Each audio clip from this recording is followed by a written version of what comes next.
So welcome.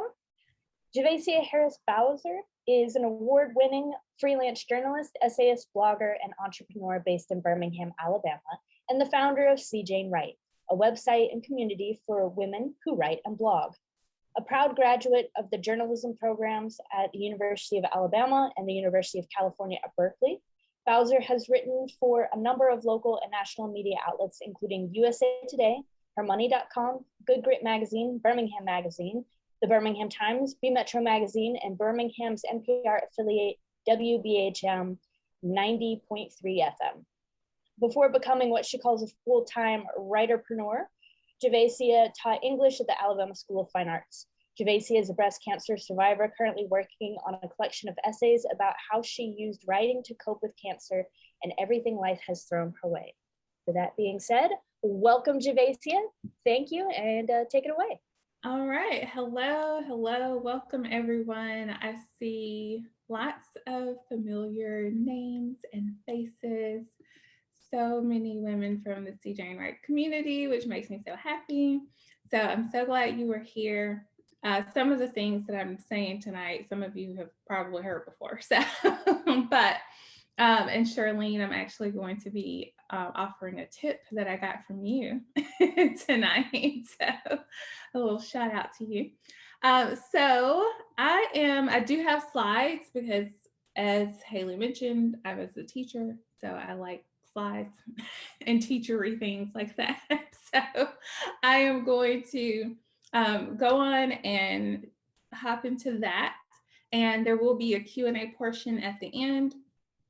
So if you have questions, you can either save them for the end, or you can go on and put them in the chat, and I will try to answer them as we go along. But if I feel like it's better to save it for later, I'll save it for later. So we'll work it out. So let's get started. I'm going to share my screen here. We'll get started. All right. So today we're going to be talking about writing personal narrative for the media. So I am a trained journalist. I'm a full-time freelance journalist. So the media, that's my thing. And but I'm also an essayist working on an essay collection right now. And so these two worlds of mine come together pretty often. And so that's what I'm going to be talking about today. So here's what you can expect to learn today. We are going to cover how to come up with ideas for personal essays that people actually want to read and that media outlets actually want to publish. We're going to talk about how you can turn your rants and ramblings into solid stories. And we're going to talk a little bit about imposter syndrome and how to get over the fear that is keeping you from sharing your work. So first, I want to tell you a little bit about myself in case you don't know me. As Haley mentioned, my name is Javacia. I am a full-time writerpreneur, as I like to call myself. I'm a full-time freelance writer. I primarily do journalism, freelance journalism for several different websites, magazines, newspapers. I'm also the curator of Reckon South's Honey column, which I'll tell you more about that later. And I am the founder of C. Jane Write, a website and community for women who write and blog. I'm also the recipient of the 2022 Alabama Council on the Arts Fellowship. And this is a grant and fellowship that I won with my essay writing. So with personal essays, that is what I used to apply for this fellowship, and I won. And so I'm not saying that to brag. I'm saying that to let you know that you're in good hands. I know what I'm talking about when I talk about personal essay writing. So other things you should know about me as far as why you should listen to me. I do have 2 degrees in communications, specifically in journalism. And I've been writing professionally for nearly 20 years. Before becoming a full-time freelance writer, as Haley mentioned, I was an English teacher for a decade. So whether you need help with grammar or you need help with having the grit and the gumption to break grammar rules or to go after your dreams, I can help you with all of that. Okay. So, um, so why should you write personal essays? Personal essays are popular for many reasons, but these are some of the main ones, I think. First of all, humans are the storytelling animal. I did not coin that phrase, that term. There's a man named Jonathan Goshall who wrote a book and did a TED talk on this idea of humans being a storytelling animal. Basically, his argument is that the thing that really sets us apart from other animals, it's not just our opposable thumb, but it's that we live our lives caught in a storm of stories, as he says. And if you think about it, he's right. When we sit down and we talk to our friends, our family, we're exchanging stories. If you think about your favorite television show, your favorite movie, or even your favorite music, there's stories there. If you think about the world religions, the sacred text of world religions, those are all rooted in story. So we love stories. It's how we make sense of the world. Humans are also nosy. Humans love to be all up in each other's business. And so that's why people want to know your story, because they want to know your business. But on the other hand, one of the reasons that humans want to know other human stories is because we want to know that we're not alone. One of my favorite things as a writer is when someone reaches out to me and they tell me that something that I wrote made them feel less alone. So today I'm going to talk a lot about structure for personal narrative, but I want you to remember that these tips that I'm giving, this is for when you get to the editing process. Before you can do that, you've got to just write. You've got to just put all the stuff on the page. So don't let these things that I'm going to talk about regarding structure stifle your process, your creative process. Just first get it all out, right? This is one of my favorite quotes about writing. Start writing no matter what. The water does not flow until the faucet is turned on. So first you just gotta write, just get it all out. Then you take it and you polish it, shape it into something that you can then share with others, pitch to media publications, or pitch to literary journals. All right, so keep that in mind. All right, so I want to give you my top 3 tips for writing your story, for writing personal narrative. Number 1, look around and look within. When I say look around, I mean make sure that the essay that you're pitching to this particular publication actually fits that audience.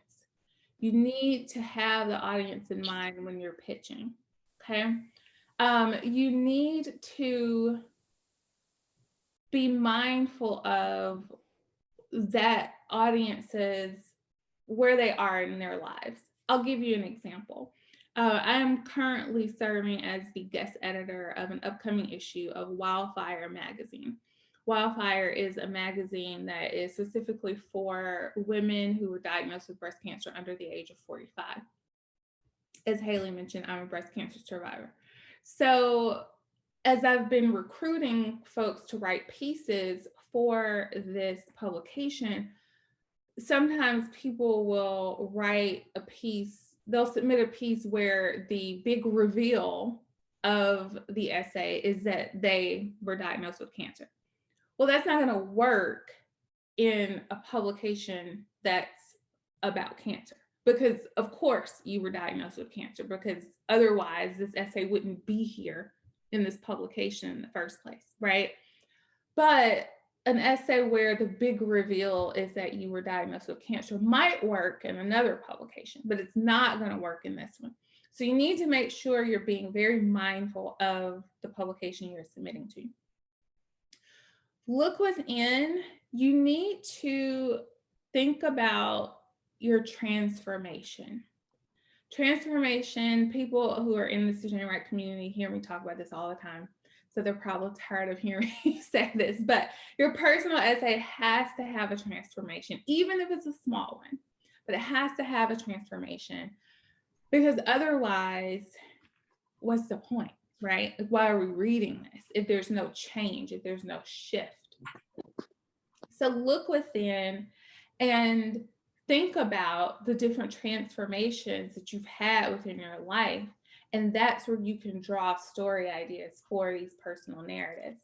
And when you're thinking about, well, who would resonate the most with this story, think about people who are close to who you were before the transformation, right? That's the person that needs to know your story, because you need to share with them, hey, this is the transformation that I had. This is how I did it. This is what life looks like now. Number 2, focus, focus, focus. An acronym that I share a lot with the CJ Wright community is SOFT, SOFT, which stands for say one freaking thing. And freaking, that's the censored version. But you get the idea. I didn't come up with that. I heard it at a writing conference years ago and I loved it. It stuck with me. And so I always use it. And so what that means is you need to make sure you have a focus for your piece. Honestly, this applies even to books. Like if you're writing a book, you need to be able to explain to somebody in a couple of sentences what your book is about. So if that applies to a book, it's definitely going to apply to an essay. So you need to be able to tell someone in a sentence what this essay is about. And if you can't, you don't have a focus yet. So make sure you have a focus. And tip number 3, know where you're going and how you're going to get there. In other words, write an outline. I know a lot of writers hate outlines, but I was an English teacher, y'all, so I love me some outlines. And again, I'm not saying that you need to do the outline first. Again, just at first, you need to just get the story out on the page. But when we get to that editing process and we're trying to polish this so that we can start submitting this places, an outline is going to help you craft and shape that story. As a journalist, outlines help me write faster.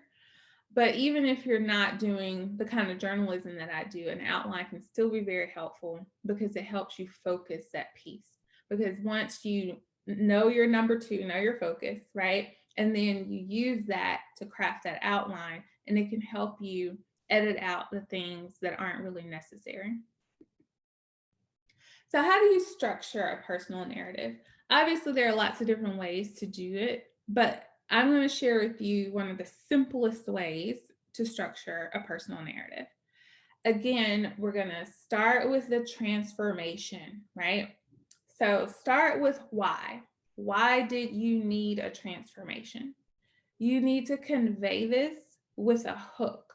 That hook can be a descriptive scene, or it can be a really catchy first line. So to give you an example, I have an essay that was published by Reconcile, and the first line was, I miss my eyebrows. So that's kind of a catchy line because someone reads that and they're thinking, what happened to our eyebrows? And so you want to keep reading it, right? So you can start with a catchy line or a descriptive scene. Next, you need to take us into the scene or scenes that sparked whatever your transformation was. So again, you're starting with the why, setting up for us why this transformation was needed.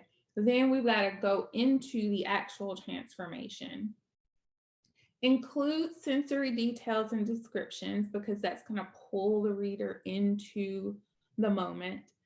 And then you want to paint the picture of what life is like now that you've had your transformation, now that you've had your revelation. Okay. So hopefully that makes sense. Another way you can structure your personal essay is by following sort of the tools of persuasive writing. This is particularly helpful if you are writing something that is, if you're writing about a cause that you're really passionate about. So, persuasive writing must do three things. You've got to establish credibility, you've got to appeal to logic, and you've got to appeal to emotion. And so here is a way that you can structure a piece that's kind of leaning on that persuasive essay structure. And you may remember this from high school. I told y'all I was a teacher. So, and this looks like a basic 5-paragraph essay. You don't have to write it as that 5-paragraph essay with the thesis statement and all that. You don't have to do all that. But this gives you kind of the gist of the content that you want to make sure is in your story. So, your introduction, you want to open with a compelling anecdote that really starts to make clear what the point of your essay is going to be. You know, we start to get an idea of what your one thing is that you're trying to say. In your appeal to emotion, you want to continue the story that you started in your introduction. And if we're writing personal narrative, this needs to be a personal story, even if it's about, if it's really about somebody else, but it's someone that you had an interaction with, you still got to put yourself in it, right? So continue this personal story to appeal to emotion. And while you're doing that, you need to include details that convey why you should be trusted to tell this story. That lends to your credibility and why you have your audience's best interest at heart. That's really important if you are trying to convince someone to change the way they think about something. That's very important. They got to know that you can be trusted and that you have their best interest at heart. You've got to appeal to logic as well. And you do that with facts and figures to support your point. And application, this is going to be where you explain to your audience why they should care about whatever this topic is. So it's going to be clear to them why you care from the stories that you're sharing, but you've also got to explain why they should care about this as well. And then your conclusion, you want to offer a resolution to the story that you sort of woven throughout and add a call to action. So I mentioned earlier that I am a curator for a column for Reconcile. And one of the very first essays that was ever submitted for that column was a beautiful, wonderful essay by a C.J. Wright member who wrote about her battle with depression. And it really followed a lot of these things that I'm talking about here because she shared her personal story, which appealed to emotion, built her credibility, showed us that she could be trusted because she was putting herself out there for the reader, right? She also appealed to logic by giving us statistics that showed us that mental health, mental illness and depression and anxiety, that these are real issues that are especially affecting women and especially affecting women of color, and that is very dangerous when they are ignored. So she gave us statistics to show that. And then in her application, she's basically showing us that it's because of all of this information that she's given that you need to care about this too. And even if you aren't suffering from depression or anxiety, someone close to you probably is, and you need to be there for them. So that was just a great example of exactly what I'm explaining here. So let me give you some additional tips on, so you've written your piece, you get it all out on the page, you then get your outline done and you edit it and polish it and it's all ready to go, but you're still not quite sure if it's something that the media will want. Well, here are some things that will help with that. First of all, you've got to be willing to spill your secrets. Sorry. If that's disappointing to you. You've got to be willing to spill those secrets. Your the things that make you a really great person in real life may make you boring on the page. So you don't want to write an essay that's just talking about how great and wonderful you are. That is going to be boring. So you need to talk about your flaws. You need to talk about the things that embarrass you. One of the books that I always recommend people who are interested in narrative writing, particularly if you're interested in submitting your narrative writing to media publications, I always recommend The Byline Bible by Susan Shapiro.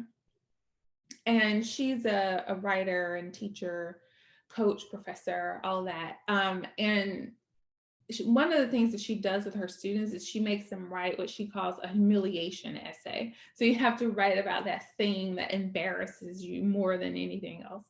And that's really hard to write. So when I say write until it hurts, that's what I'm talking about. It's really hard to write that kind of stuff. But that is the stuff that makes for really interesting essays. But I also say write until it heals, because we do need to have boundaries when it comes to this sort of thing. So not everything that we've ever gone through in life needs to be shared with everybody. That's just real talk. We've got to decide what our personal rules are when it comes to that. So for me personally, my rule is I don't share about a difficult situation until I have something of value to add. That doesn't necessarily mean that I have to be completely through the situation, but I've got to have some sort of lesson to share with people before I put it out there. So when I say write until it heals, I mean, first, I'm just going to write for myself before I'm putting it out there for anybody else. And then once I have something of value to offer, then I will share it with others. Again, that doesn't mean that you have to be completely through the situation, but you've got to have some sort of insight. So you may have heard people say, write from scars, not wounds. And so that is basically what that is for me. And that's my personal rule. You've got to decide what yours is. But personally, I feel like when you share something too soon, it can be damaging to you, and it can even be damaging to the reader. So that's why I'm very careful about that. But everybody has to have their own rules. So, for example, when I was going through cancer treatment last year, I was very open about that. I shared stories on my blog for Reckon South. I shared some stuff with BHAM Now. I was open, but I would wait until I had something of value. So the essay that started with me talking about losing my eyebrows, that essay was about how breast cancer affected my confidence. And so when I lost my hair on my head, it actually didn't bother me like I thought it would. But then when I lost my eyebrows, all of a sudden my confidence just completely went away. And so I dealt with that. And then once I had dealt with it, I wrote about it. So write until it hurts, meaning, share the flaws, but also write until it heals, meaning write from, or share your writing from scars, not wounds. And another example that I have given in workshops that I've done is there's an essay that I wrote for Birmingham Magazine. And it was not about how I'm this strong, body positive, confident feminist. It was about how I say I'm all those things, but I really am constantly like thinking about my weight and thinking about how I want a chin lift and all of this stuff. So basically in that essay, I admitted that I'm a hypocrite when it comes to that kind of thing. So because I tell everybody else to, love your body as it is, but then I don't do the same. So you've got to be willing to spill your secrets. Soft, we went over that. Say one freaking thing. And also remember to always have a transformation, even if it's just a subtle one. Some other tips, it's important to know what's trending. And when I say that, I mean, if you can tie your essay to something that's going on in pop culture or that's going on in the news, it's going to be more likely to be picked up by the media. Also, show and tell. I'm sure you've heard the phrase show don't tell a million times if you've taken any kind of writing classes. And if you haven't heard that, basically what that means is you don't want to tell the reader that you're angry or that you're sad. You want to show that, and you show that with your description. And there is a book that I just learned about because of a C. Wright member, Shirlene. She recommended it. It's called The Emotion Thesaurus. And it basically helps you do that. So it has all of these different emotions, and it will help you figure out how you can best convey that emotion in your writing. So if that's something that you kind of struggle with, you may want to check out that book. Make sure that your essay starts really strong, because you got to grab the reader as soon as they start reading it, right? So you can do this, as I mentioned earlier, with a very descriptive scene or a very intriguing line. Also, make sure that your essays are not about victims or villains. And what I mean here is don't paint yourself as a victim. Even if you're writing about a situation in which you were victimized, you don't want to paint yourself as a victim, because that's not all there is to you, right? And so we want to see a more complete character. When you're writing personal essays, you are the character, and you've got to develop that character. But also, don't paint somebody as a villain either in your essays. Or what I mean by that, don't use an essay to just trash somebody that you're mad at. Even if they were a jerk to you, don't use the essay. Don't do so-called revenge writing. Because again, even that person that was a jerk to you, they have layers, and your story is going to be more interesting if you convey those layers. So how do you get published? Once you've written this piece, you've done all these things, how do you know where to submit? First, you want to start with publications that you already read. Since you're familiar with them, it's going to be easier for you to know what kind of content they like and also what kind of content they're missing. If you need some help finding more publications, I would recommend the Writer's Market. This is both a website and a really thick book that is published once a year. You can find it at bookstores. Also, you can probably find it at your library. Poets and Writers, the magazine, but also they have a website where they just list lots of different publications you can submit to. That is really good for those of you who want to submit to literary journals. And then The Right Life. The Right Life is a website that I love, and they publish different articles every day, but one of the things that they do pretty regularly is they have this updated list of publications that want to publish personal essays. So that site can help you as well. Once you decide where you want to submit, make sure you're following those submission guidelines. As I mentioned before, make sure it's a piece that would actually fit that publication. It also really, really helps if you can connect with an editor, because editors get lots of emails all the time. And so they ignore them or they just can't get to all of them, but they're more likely to respond to you, even if the response is a rejection. That's better than crickets, in my opinion. I hate the crickets. I hate that. They're more likely to respond to you if they know you, if they see a name that they recognize. So try to connect with an editor beforehand, and you can do that through social media, or if you have a friend who's writing for a publication, you can get that friend to do a sort of email introduction so that you can kind of get on that editor's radar. But remember to keep pitching and keep following up. you are going to be rejected. You are. You've got to accept that. It does not mean that you are a bad writer. It doesn't mean you're a terrible person. It's just what happens. You're going to be rejected. I saw this meme once that said a writer who's not willing to accept that they're going to be rejected is like a boxer who's not willing to accept that they're going to get punched. So you're going to get rejected. Everybody gets rejected. Even your favorite writers probably still get rejected. But you've got to just keep going. You've got to keep pitching. You've got to keep following up. Your writing needs to be heard. It needs to be seen.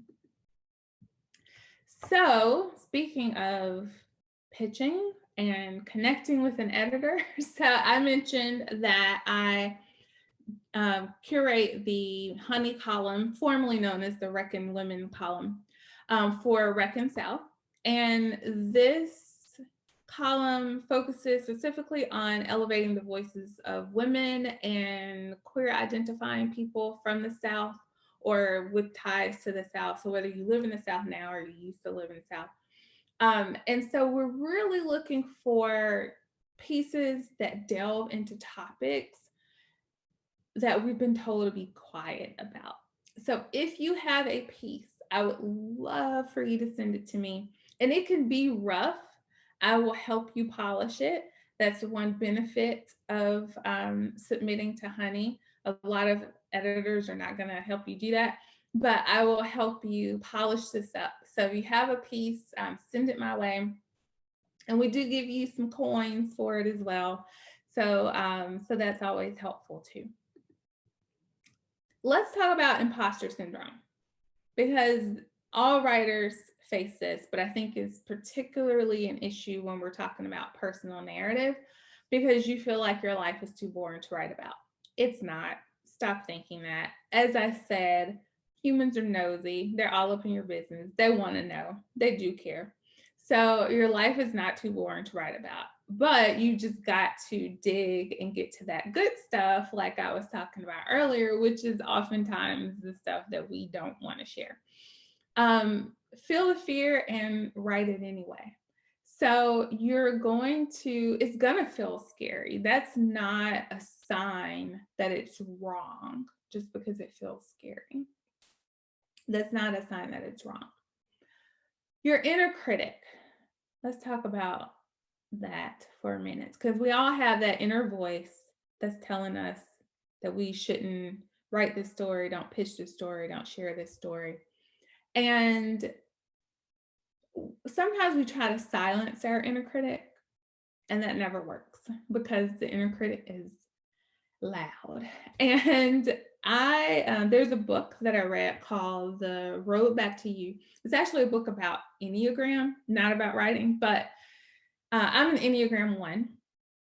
And those of us who are Enneagram 1s, we are very, our inner critic is super loud.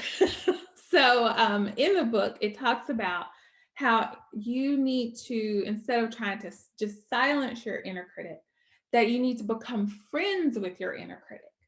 And I was very resistant to this idea at first, because I was like, what? I don't want to become friends with her. I want her to go somewhere. But the book says that your inner critic is really just trying to look out for you, right? Because your inner critic doesn't want you to do anything that might hurt you. So really, your inner critic is trying to look out. The problem is your inner critic is not brave at all. And so if you always listen to your inner critic, you'll never do anything, because your inner critic just wants to keep you safe in the corner, right? So to become friends with your inner critic, you just tell her or him or them that, hey, I hear what you're saying. I know what you're trying to do. I appreciate it, but I have decided to go a different way. I have decided that I'm going to take this risk, that I'm going to write this story, that I'm going to send this pitch. I decided I'm going to start this blog. I'm going to self-publish this book, or I'm going to write this query letter to try to get an agent. I've decided I'm going to do this anyway.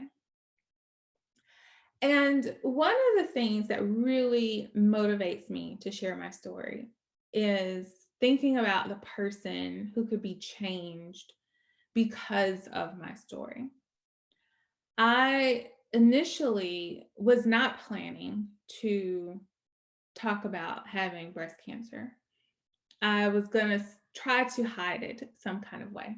I decided against that. And I'm very glad that I did, because I have been able to help so many women because I shared my story. I've been able to help women also going through treatment, but I've also been able to help people who who weren't even going through cancer, but they were going through some other very difficult situation, and they saw parallels between my situation and theirs, and so I was able to help them through that. So thinking about the people that you can help and change because of your story, that can help you get over that imposter syndrome. That can help you feel the fear and write it anyway. That can help you tell your inner critic to sit down. And when you share your story, it empowers you too. This has become one of my favorite quotes. It's from Ayala Benzon, and she said, "When you stand and share your story in an empowering way, your story will heal you, and your story will heal somebody else." And this right here is exactly what happened for me last year when I shared going through cancer. I felt empowered as I shared my story. It helped me heal, and I was able to help other people along the way. So let's do a quick recap. First of all, why should you share your story? Because humans, we're the storytelling animal. It's how we understand the world. We're nosy. We're also insecure. So we need other people's stories to let us know that we're not alone. Don't be afraid of the crappy first draft. So remember, just get it all out there first. Then you can go back and give it structure. Be willing to flaunt your flaws, because that's going to make your essay way more interesting. Try to connect your personal story to a timely event, and feel the fear and write it and share it anyway.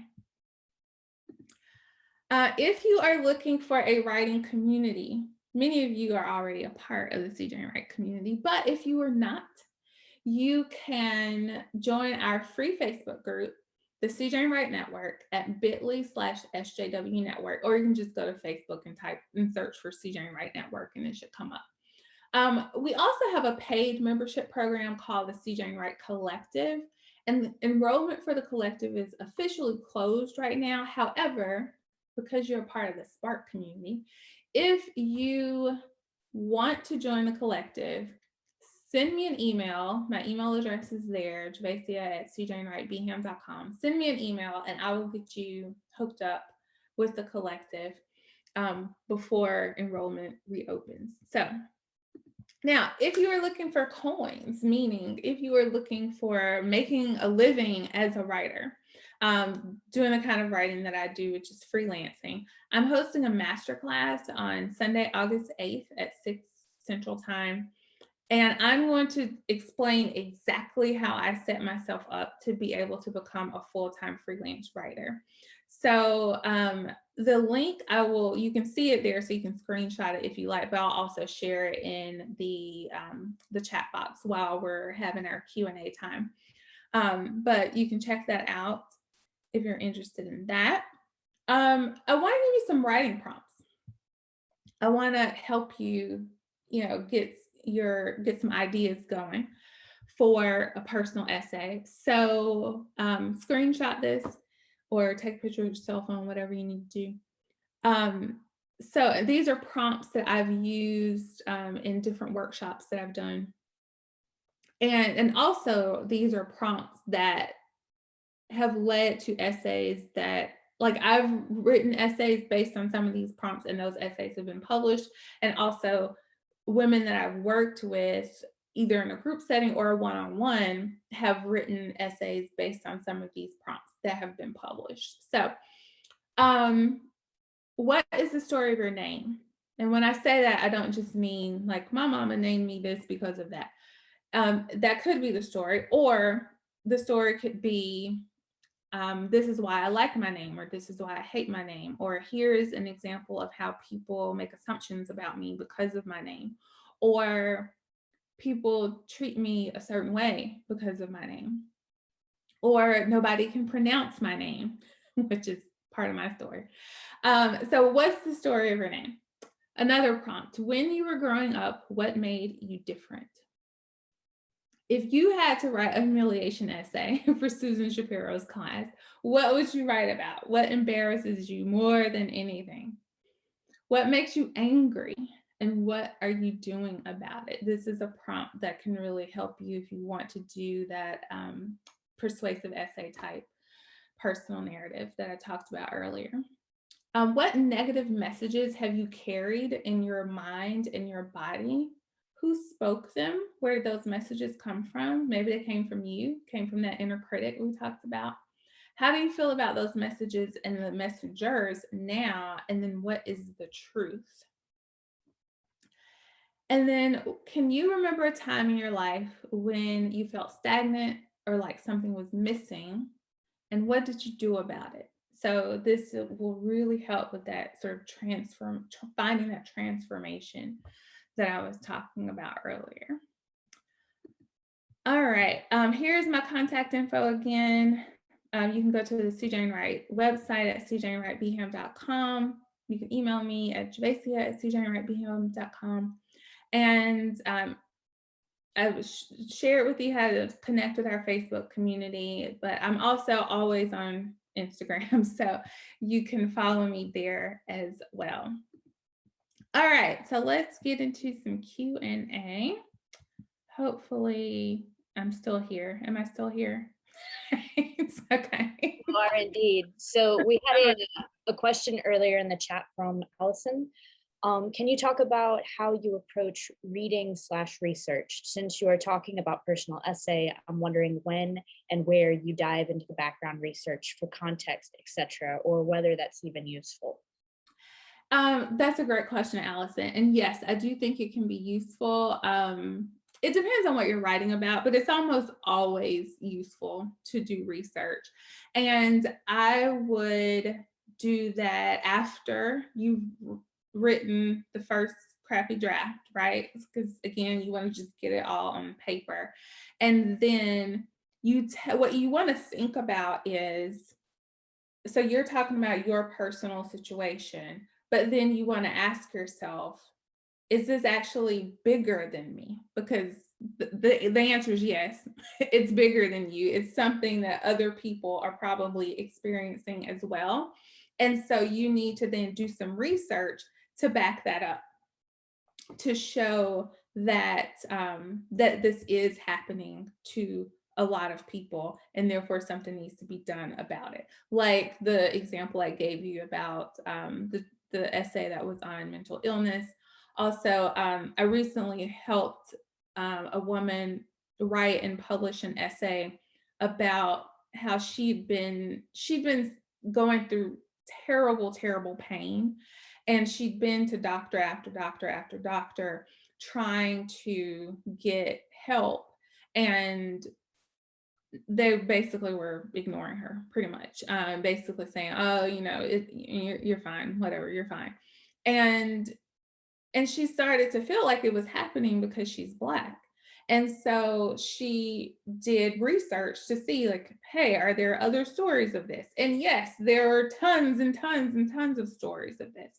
And so she pulled in those other instances to back up the point that she was trying to make.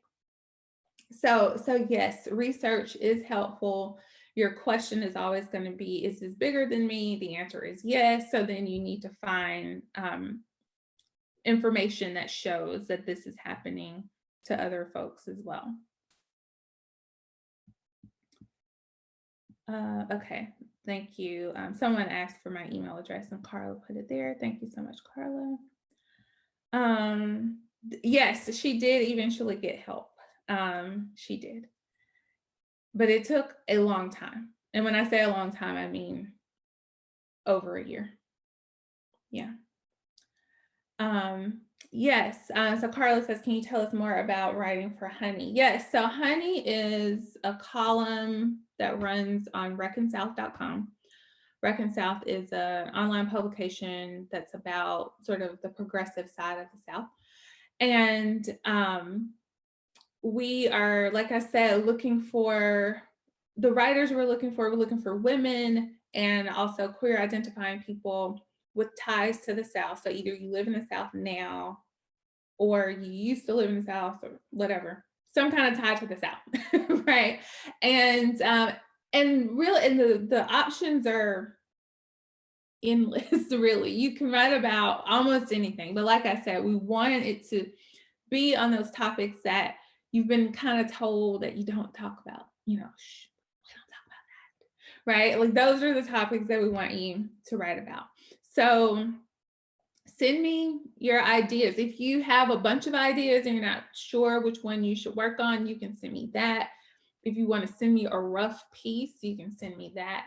Just whatever you need, I will help you get it done. So About how many words are you looking for? about 600 to 800 words. Yeah. Do you focus on one project at a time or do you multitask with your writing? When you write for a living, you don't have the luxury of focusing on one at a time. I mean, I focus on one at a time, as in, like, in this hour, I'm focusing on one thing. But, like, just today, I'm going to give you an example. I'm going to look at my planner and tell you how many stories I was working on just today. 4. So yeah. But yeah, so but I love it. So what like helps you do that? That's a good question. I was interviewed by someone a couple weeks ago and she asked me that question and I realized I don't know that I have an answer. Because she was like, how do you do that? I don't think I could do that. And I was like, how do I do that? I don't know. I will say that the answer I gave her was that I just immerse myself in the moment. So that hour when I'm working on this piece for AARP, which is one of the publications that I write for, in that hour, I'm going to just focus on that, right? So you use the word multitask, and I don't multitask in that I'd never, how people do the whole like, oh, I'm going to do all of these different things at once. No, I don't do that. So in the moment, I'm just focusing on that. So I try to immerse myself in that for the time that is scheduled for it. And then when that time is up, like right before I came on here, I was working on a story for Style Blueprint. And in that moment, I was just focusing on this woman that I'm writing this profile about. That's all I was thinking about. But then at 5:30, I said, okay, switch. Now it's spark time, right? And so I switched my brain to think about this. So I don't know. I kind of just flip a switch, I guess.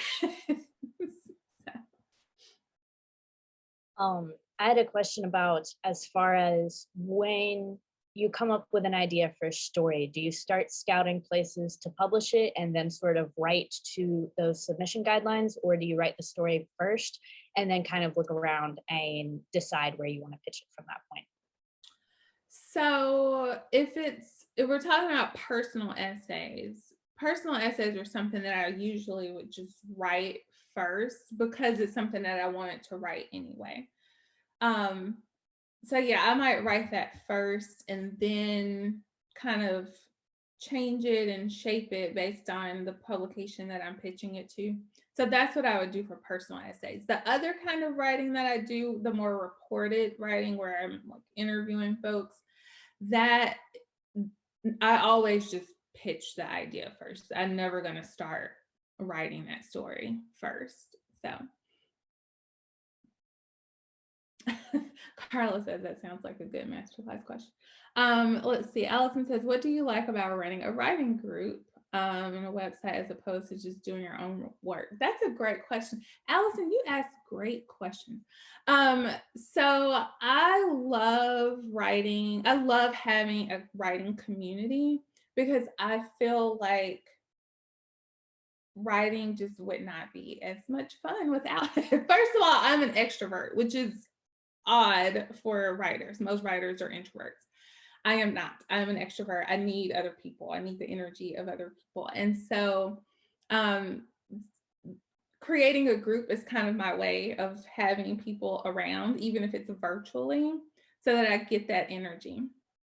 I also, I don't know, I just love helping other people write as well. Like when somebody gets a submission accepted or they get a book deal, like I feel like I did, right? Like I just love it. It just makes me so happy. It just, I don't know, it's just, there's nothing like community. And honestly, it's helped me so much in my writing career.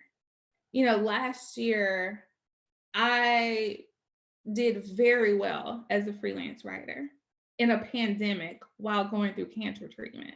And that happened because of my community. I had all of these opportunities that just kept coming my way because my community, they talk about me to other folks. So when people have an opportunity, I'm on their mind because a CJ Wright member has just been talking about me to them, right? So your community, yes, they make you feel warm and fuzzy inside, but they help in a very practical way too. As I was mentioning earlier, when you need to make that connection with an editor, community is going to help you do that. Because if there's a publication that you want to write for and you have a friend who's already writing for them, then that friend can hook you up, right? So Charlene says, I felt very alone until I joined CJ Wright. The community support is what I needed. And Charlene is a member of the collective and she is fantastic. She brings so much love and light to our community. I'm so glad she joined. I'm so glad. Let's see what else is here. Carla says, I'm a combo, but I find I'm more of an introvert. Most writers are introverts. I'm the weirdo who's an extrovert. So it's actually very difficult being a writer and an extrovert. And the reason I say that is because my other writer friends, I like wear them out. Right? Because I'm like, let's do this, let's do it. And they're like, oh, can you just chill out? So it's really hard being an extroverted writer. It's very, very hard. Oh, Haley, you're an extrovert unicorn too. Yay. So yeah, we're rare and it can be lonely because everybody's tired and they just want to stay home and we're like, let's go out. So yeah, the struggle's real. Any final questions? We've got a couple more minutes here. Any more questions? Oh, let me put the link for, well, I was going to try to put the link for the masterclass in here, but I don't know that I have it pulled up. I got it. I pulled it up. Oh, thank you. Thank you. Awesome. Okay. All right. So to join the collective, just email me because like I said, right now, membership is officially closed, but enrollment for membership is closed right now. But because you're with Spark, you're special. So just send me an email and I'll get you hooked up. Charlene says, what will you be doing in 5 years? Oh my gosh. I don't know. Yeah, I have no idea. I used to be like all about having a 5-year plan. And I still do kind of sort of like I have dreams and goals and stuff, but you know, just not to be morbid, but honestly, like cancer kind of changed a lot of that. And so now I'm just kind of like, let's focus on today, you know? So, but I do have a lot of goals for the next 5 years, publications I want to write for. I do plan to self-publish my book next year. Lots of stuff that I want to do with CJ and Wright once this Delta variant goes away. I want us to have a retreat. So, and lots of other things. So lots of plans. We'll see what happens. It's good to see you too, Jessica.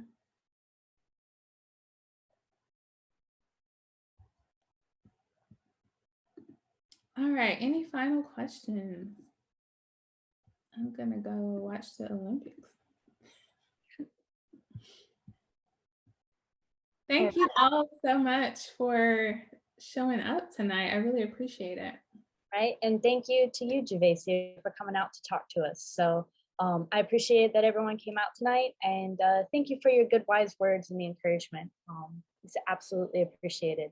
So we will have this recorded, posted, uploaded very soon. So thank you guys, and we will see you at Thursday is our next community event, which is me, which is also talking about publishing. So, and that will be more focused for like creative writing pieces.